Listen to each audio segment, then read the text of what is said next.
Students, आज हम exercise 3.3 के क्वेश्चन नंबर 11 से स्टार्ट करेंगे। क्वेश्चन नंबर 11 में आपको ये एक मैट्रिक्स दी है और बोला है A square is equal to I. A square कैसे निकालते हैं? ए इंटू ए करके। आई क्या होता है? यूनिट मैट्रिक्स, ये आप पहले कर चुके हो। इन दोनों को जब हम मल्टीप्लाई करेंगे तो आपके पास ये आएगा और यहाँ पर है ये। यहाँ alpha beta minus alpha beta zero हो गया, यहाँ भी ज़ीरो था, यहाँ ज़ीरो हो गया, ये भी ज़ीरो था, ये आ गया 1 के इक्वल। और यही आपको इस क्वेश्चन में प्रूव करने के कहा था कि प्रूव करके दीजिए alpha square plus beta gamma is equal to 1। Question number 12, A दिया है एक मैट्रिक्स, आपको कहा है A square minus 5a minus 14i is equal to 0 है, ये निकाल के दीजिए। तो हम क्या सबसे पहले ए स्क्वायर निकाल लेंगे, इससे इक्वेशन ईजी हो जाएगा। 5a निकाल लेंगे, 5a आपको पता है 5 से सारे एलिमेंट्स मल्टीप्लाई होंगे।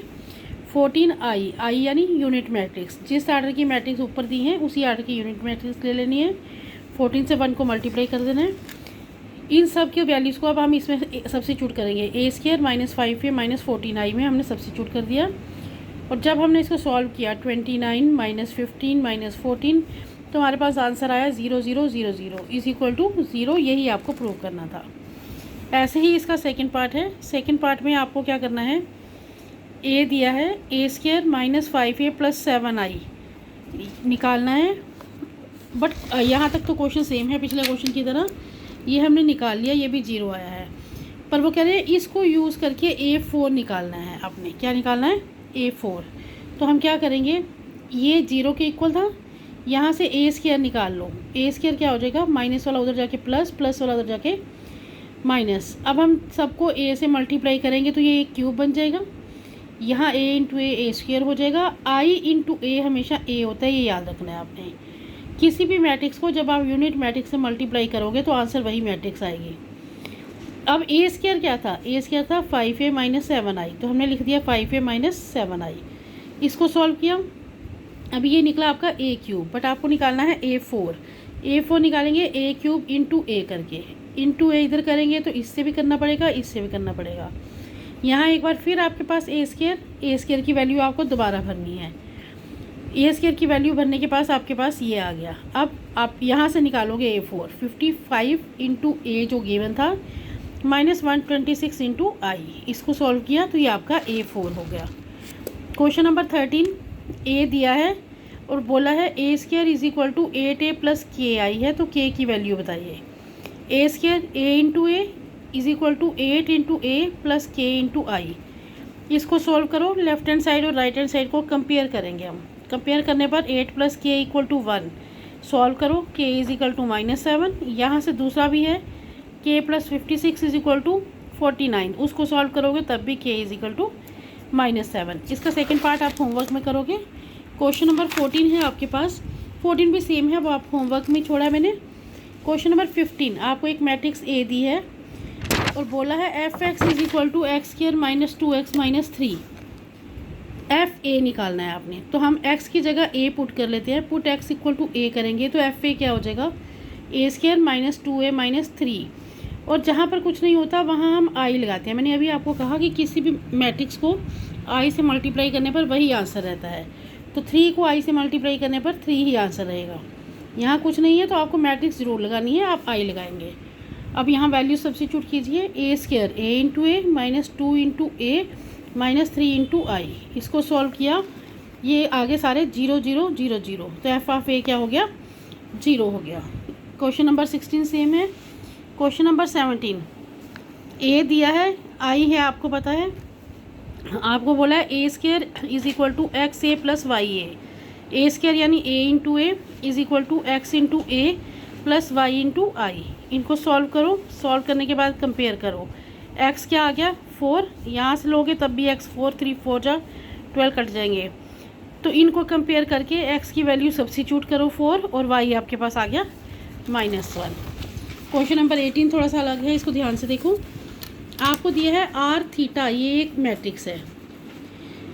आपको लेफ्ट हैंड साइड दिया R theta R phi multiply में is equal to R theta plus phi. ठीक है, तो हम एक बार थीटा की जगह फाई पुट करेंगे तो क्या हो जाएगा, सारी जगह फाई आ जाएगा। अब हमें क्या निकालना है, product R theta into R phi. दोनों मैट्रिसेस को मल्टीप्लाई करेंगे करो फर्स्ट रो को फर्स्ट कॉलम से, cos theta cos phi plus, यहाँ माइनस है, minus sine theta sine phi, cos A cos B minus sine A sine B, किसका formula है, कॉस ए प्लस बी का। ऐसे ही फर्स्ट रो को second column से करेंगे तो आपके पास आएगा cos A sine B plus sign A cos B, ये फार्मूला किसका है, साइन ए प्लस बी का। ऐसे ही इन दोनों में से माइनस कॉमन निकाल लो तो ये भी बचेगा साइन ए प्लस बी का। ये cos A cos B minus sine A sine B, cos A plus B का। अब ये चीज़ देखो सेम इसकी तरह है, बट थीटा की जगह क्या है, थीटा प्लस फाई चारों जगह पर। तो ये आर थीटा था तो यहाँ थीटा था चारों जगह पर, यहाँ चारों जगह पर थीटा प्लस फाई आ गया तो ये हो गया आर थीटा प्लस फाई, यानी ये होगी आपकी right hand side. Question number 19 same है, आप करोगे। क्वेश्चन नंबर 20 देखो, 20 है using principle of mathematical induction. आपने मैथमेटिकल इंडक्शन 11th में चैप्टर पूरा किया है, उसमें आप 3 स्टेप करते हो, put n equal to 1, put n equal to k, put n equal to k plus 1। Same steps यहाँ रखेंगे हम। जब ए एन ये दी है, यहाँ पर n इक्वल टू 1 भरेंगे तो a हमारे पास ये आ गया। अब यही आपको a गिवन था, विच इज़ ट्रू हो गया कि ये इसके इक्वल आ गया।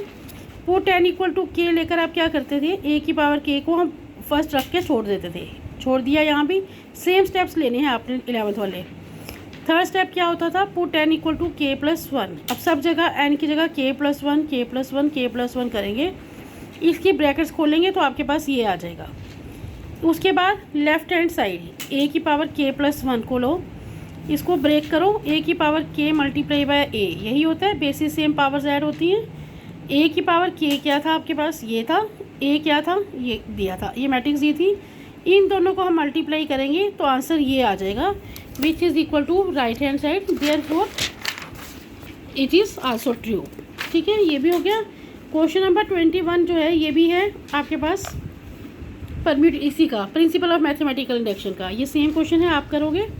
क्वेश्चन नंबर 22 में है कि 3 शॉपकीपर्स हैं ए बी और सी। ए ने नोटबुक्स खरीदी 12 डजन है ये, पेन्स खरीदे 5 डजन, पेंसिल्स खरीदी 6 डजन। ऐसे ही बी के हैं, ये सी के हैं।